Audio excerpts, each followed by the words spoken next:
Hello বন্ধুরা, নমস্কার সবাইকে। বন্ধুরা, আজকে আমি আপনাদের দেখাবো আফ্রিকার মাছ ও মৎস্যজীবীদের। আসলে ইতিহাস অনুযায়ী আদিকালের মানুষ যখন বন্যজীবন থেকে ফিরে সভ্যজীবনমুখী হয়, তখন তাদের প্রথম জীবিকাই ছিল মৎস্য আহরণ ও কৃষিকাজ। তাই আমার মনে হয় আপনি পৃথিবীর এমন কোনো দেশ বা জনপদ পাবেন না যেখানে মাছ বা মৎস্যজীবী নেই। তারপর আমি একজন বাঙালি হিসেবে মাছের প্রতি একটি অন্যরকমই টান, আর এ কারণেই আমরা মাছে ভাতে বাঙালি। মাছ ছাড়া তো আমাদের একটি দিনও চলে না। কিন্তু এখানে ফ্রোজেন মাছ খেতে খেতে মুখটা একদম বিষিয়ে গেছে। তাই তো ফ্যামিলি নিয়ে বেরিয়ে পড়লাম সকাল সকাল। যদিও আমার বাসা থেকে এটি অনেক দূর, মোটামুটি 30 কিলোমিটার, কিন্তু আমার মেয়ে অনেক এনজয় করতেছিল পুরো জার্নিটা। আমরা অল্প কিছুক্ষণের মধ্যেই পৌঁছে যাব। ইতিমধ্যে পৌঁছে গেলাম। আমরাই বোধহয় ছিলাম প্রথম কাস্টমার। এখানে সবাই প্রথম। Still alive, yeah. But it's very small.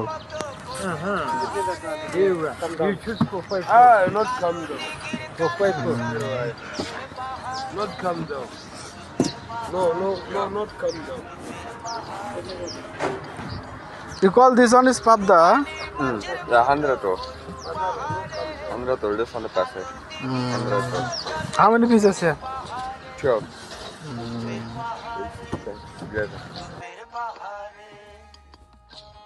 মাছগুলো পাবদার মতো দেখতে হলো, আসলে কিন্তু এগুলো প্রকৃত পাবদা না। আমি জানি না এটাকে কি নাম বলে। স্বাদও আমাদের দেশি পাবদা মাছের মতো না। আর আরেকটি বিষয় আমার অনেক ভালো লাগছে, ছোট থেকে বড় পর্যন্ত সকলে ইংরেজি জানে, যদিও তাদের ভাষা ইংরেজি না। 175, 150, 120. Above the laser. Make it.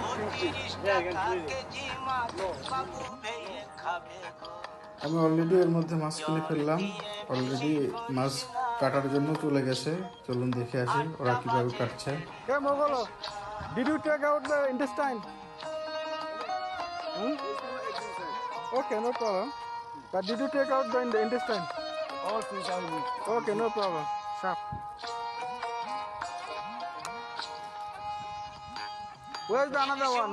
The one guy was sitting here. Hey, Mogolo. How much you sell it? 150. তো বন্ধুরা, এই ছিল আজকের ভিডিও। যাই হোক, কেমন লাগলো সবাই কমেন্টে জানাবেন। আর তাজা মাছ খান, থাকবেন।